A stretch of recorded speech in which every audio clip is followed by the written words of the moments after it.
اعوذ باللہ من الشیطان الرجیم، بسم اللہ الرحمن الرحیم، الحمد للہ رب العالمین، وصلی اللہ علی محمد وآلہ الطیبین الطاہرین، اما بعد۔ معارف قرآن کا سلسلہ پارہ نمبر 24 کی آیات کے موضوعات لے کر آپ کی خدمت میں حاضر ہیں۔ اس پارے کے اندر سورہ زمر، سورہ غافر، سورہ فصلت کی 40 آیات شامل ہیں۔ سورہ زمر کے معارف نمبر 1 توحید کی دعوت، آیت نمبر 39 سے لے کر 45 تک اس سورہ میں توحید کی طرف دعوت دی گئی ہے کہ فقط قدرت الہی مومن کے لیے پناہ گاہ ہے۔ جیسے فرمایا الیس اللہ بکاف عبدہ، کیا اللہ انسان کے لیے کافی نہیں ہے اپنے بندے کے لیے؟ تو یہاں پر خدا وحدہ لا شریک کو پناہ گاہ قرار دیا گیا ہے کہ اس کے علاوہ اور کوئی پناہ نہیں ہے۔ اسی طرح نیند کے موضوع کو یہاں پر لایا گیا ہے اس سورہ کے اندر کہ نیند کی حالت میں بھی انسان کی روح لے لی جاتی ہے، جیسے کہ موت کی ایک صورتحال ہوتی ہے کہ جب انسان سو جاتا ہے۔ روایات میں بیان ہوا ہے کہ ان النوم اخو الموت، کہ نیند موت کی بہن ہے، اور احکام فقہی میں نیند کے کچھ احکام ہے کہ جب آپ سوئیں تو وضو کی حالت میں، طہارت کی حالت میں سوئیں، اور نجاست کی حالت میں جیسے کہ جنابت کی حالت میں انسان سوئے تو بہت زیادہ کراہت رکھتا ہے، مکروہ ہے۔ تو یہ موضوعات جو ہے وہ اس سورہ کے اندر۔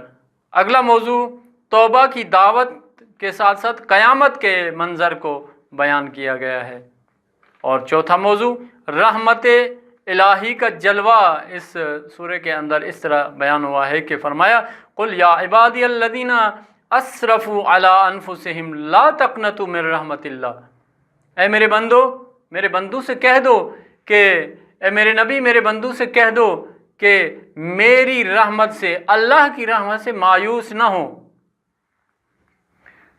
خداوند عالم بخشنے والا ہے۔ تو لہٰذا یہاں سے پتہ چلتا ہے کہ خداوند متعال ہر بندے سے محبت رکھتا ہے، اگرچہ بندہ اپنے رب کو نہ پہچانتا ہو، لیکن خدا چاہتا ہے کہ اس کا کوئی بھی بندہ اس کی بارگاہ سے نہ جائے۔ اور جن دو آیات کی وجہ سے اس سورہ کا نام سورہ زمر رکھا گیا ہے وہ آیات کچھ اس طرح ہیں کہ بسم اللہ الرحمن الرحیم وسیق الذین کفروا الی جہنم زمرا، گھسیٹا جائے گا ان لوگوں کو جو کافر ہوئے جہنم کی طرف گروہ در گروہ، اور اسی طرح وسیق الذین اتقوا ربہم الی الجنۃ زمرا، کہ جو متقی اور پرہیزگار ہوں گے ان کو بھی زبردستی لے جایا جائے گا جنت کی طرف۔ تو انہی آیات کی وجہ سے اس سورہ کا نام سورہ زمر رکھا ہے۔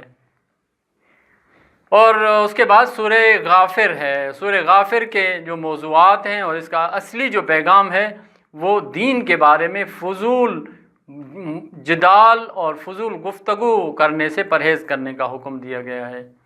آیت نمبر 4 میں فرمایا ما یجادل فی آیات اللہ الا الذین کفروا، خدا کی آیات میں مجادلہ نہیں کرتے، فضول بحث نہیں کرتے، مگر یہ کہ کافر اس طرح کا کام کرتے ہیں۔ رسول خدا نے فرمایا لعن اللہ المجادلین فی دین اللہ علی لسان 70 نبیا، کہ جو دین خدا میں مجادلہ کرتے ہیں، فضول بحث و مباحثہ کرتے ہیں، تو 70 انبیاء کی زبان سے ان پر لعنت کی گئی ہے۔ جدال کی اقسام کو یہاں پر بیان کیا گیا ہے کہ جدال حق کے مقابلے میں، جیسے کہ وجادلوا بالباطل لیدحضوا بہ الحق، کہ وہ باطل کے ذریعے حق کو شکست دینے کے لیے وہ جدال کرتے ہیں۔ دوسرا بغیر دلیل کے الذین یجادلون فی آیات اللہ بغیر سلطان، بغیر دلیل کے خدا کی آیات میں مجادلہ کرتے ہیں، بحث و گفتگو کرتے ہیں۔ اور دوسرا آگے فرمایا کہ جدال تکبر کی نشانی ہے، تکبر کی وجہ سے جدال کرتے ہیں۔ اور آگے فرمایا کہ حق کے مقابلے میں جدال کا انجام، آیت نمبر 69 سے لے کر 71 تک، کہ ایسے لوگ جو دین حق میں جدال کرتے ہیں وہ ان کے لیے جہنم ہے اور دردناک عذاب ہے۔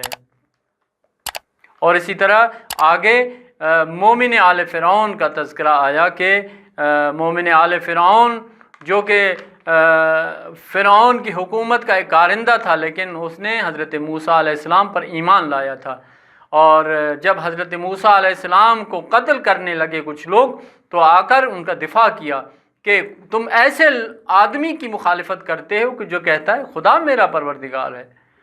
تو وہ ایسا شخص تھا کہ تاریخ نے بتایا ہے اور قرآن کی آیات میں بھی ہے کہ یکتم ایمانہ، وہ اپنے ایمان کو چھپاتے تھے۔ تو یہاں سے تقیے کی بات بھی ہمیں سمجھ میں آتی ہے کہ انسان کو جب خطرہ ہو اپنے ایمان کا اظہار کرنے کا تو وہاں ایمان کو چھپایا بھی جا سکتا ہے، تقیہ بھی اختیار کیا جا سکتا ہے۔ اگلا سورہ جو اس پارے کے اندر ہے وہ سورہ فصلت ہے۔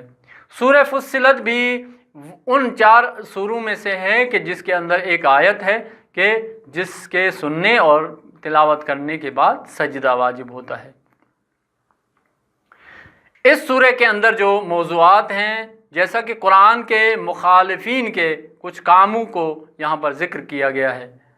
نمبر 1، آیات قرآنی کو نہیں سنتے مخالفین جو قرآن کے ہیں۔ فرمایا وقال الذین کفروا لا تسمعوا لهذا القرآن والغوا فیہ لعلکم تغلبون۔